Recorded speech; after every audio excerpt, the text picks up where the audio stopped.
来看嘉义德家的台中永民总病院关桥分院成立嘉义县头一间由医疗机构设立的庇护工厂，23正式挂牌，希望会当帮助民众复健甲职业训练的机会。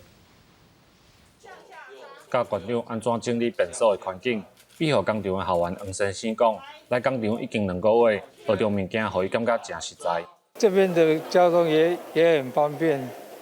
能够让我感觉到这边的温暖。嘉义县德家乡台中荣民总病院关桥分院设立嘉义县第一间由病院成立的庇护工厂，希望用专业医疗做背景，协助身心障碍者会当为照顾家己开始，大大啊行入社会，得到一个身心的一个复健，从不断的学习中去成长，让他们能够早日回归到社会。这间庇护工厂主要提供的服务是摒扫甲洗衫。目前工厂内底有4个校员。庇护工厂表示，只要满15岁以上有想要做工课，但是需要协助身心障碍者，拢会当来遮，伫工厂复健甲接受职业训练。记者林慧婷，嘉义报道。